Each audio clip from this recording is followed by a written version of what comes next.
jaalalli ani Yesuusiif qabu gara islaamummaatti na geesse.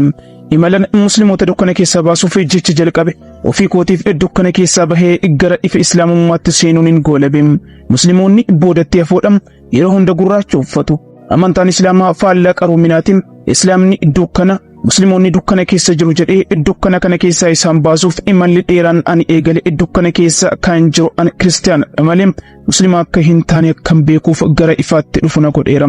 Amantaan islaamaa amantaa mirga dubartootaa sarbuu fi walqixxummaatti namanneedha jedhee kan hin yaadaa ture. Waa'ee dhuma mirgaa walqixxummaa fi kabajaa safuu fi haqummaa kan gara dachee kanaatti fideyyuu isaan kaanu kan barsiiseyyuu amantaa islaamaa akka ta'e na barsiise. Dhugaa barbaachamu Awustiraaliyaa hanga Maaleeshiyaatti gaazexeessituun lammii Awustiraaliyaa tokko kiristaanummaa irraa gara islaamummaatti imala taasifte ilaalchisuun mata duree jaalalli ani Yesuusiif qabu gara islaamummaatti na geesse jedhuun seenaa isiin seenessite qindeesse akka kanaa gaditti siniin ga'am.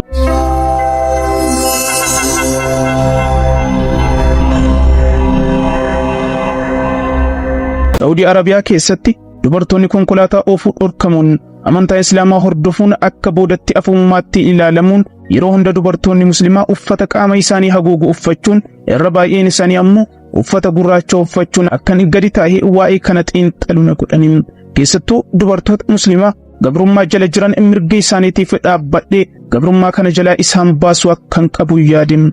Ani amantaa kiristaanaan hordofam amantaa koo baay'een jaalladha. Barnoota amantaa kiristaanaa sirriitti baradhee kiristaana jabduu ta'uu danda'eera.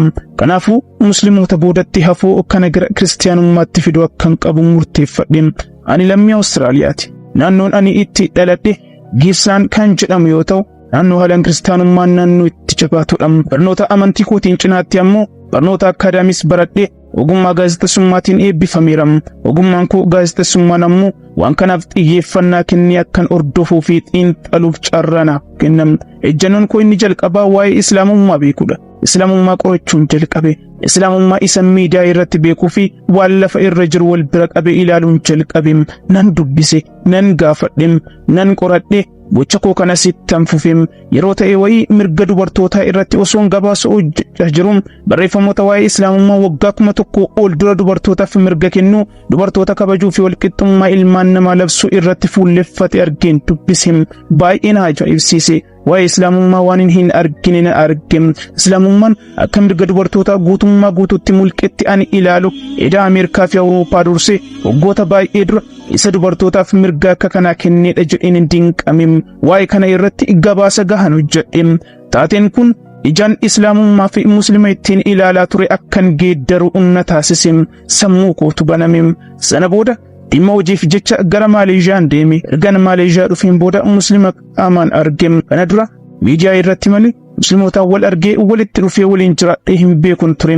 Kanaanis carraan waa'ee islaamaa caalaatti itti qoradhuun argadhe. Maaleeshiyaa dhufuu kootiin duratti muslimoonni hunduu akka uffata gurraachaa fi ulfaataa uffatan ittiin yaadam. Baha giddu galeessaatti qaroomina irraa fagoo akka ittiin yaada ture. Dubartoonni muslimaa cunqurfamaa natti fakkaatu. Abbaa warraa isaanii malee eessayyuu deemuu akka hin dandeenye, hojii qabaachuu akka hin dandeenye, yeroo hunda gurraacha uffachuu akka qabanitti kan hin yaadaa ture. Hundi erga Maaleeshiyaa deemee ni jijjiirame. Yaanni akkanaa ni caccabe.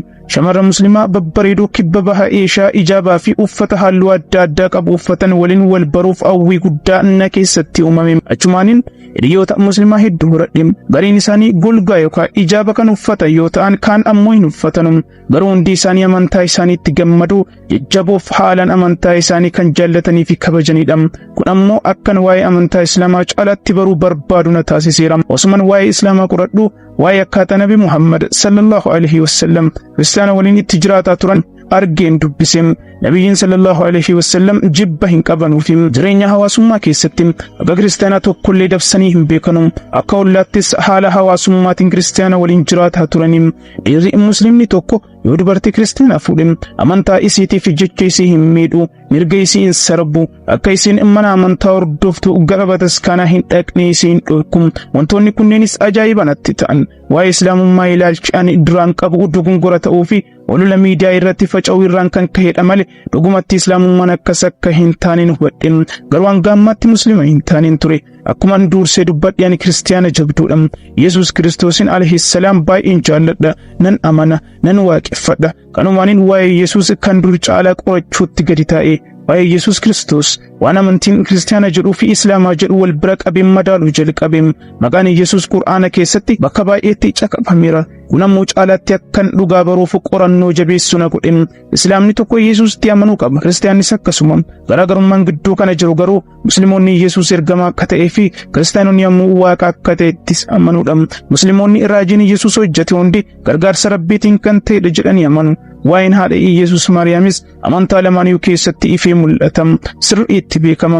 Haalli inni itti beekamu garuu isaan lamaan birattiyyuu gargari. Dhugaa jiru qoradheen dhagaalee garaagaraa kitaabilee adda addaa keessaa sakattee waliin madaalem. Booda haqan qabadhe dhugaan argadhe ifaaf dukkanni addanaaf ba'an rabbiif ergaman gargar naaf fo'amanim. Gargaarsa rabbiitiin shahaadaa qabadheen muslima amantaa ofii jaallattu ta'e. Islaamummaa fudhachuun anaaf salphaa hin turre. Maqaan koo ka'eera. Qorannoon irratti gaggeeffameera. Hojii irraa hari'ameera. Hiriyoota koo baay'ee dhabeera. Maatii koo irraas wantoonni baay'ee innirra qaqqabaniiru.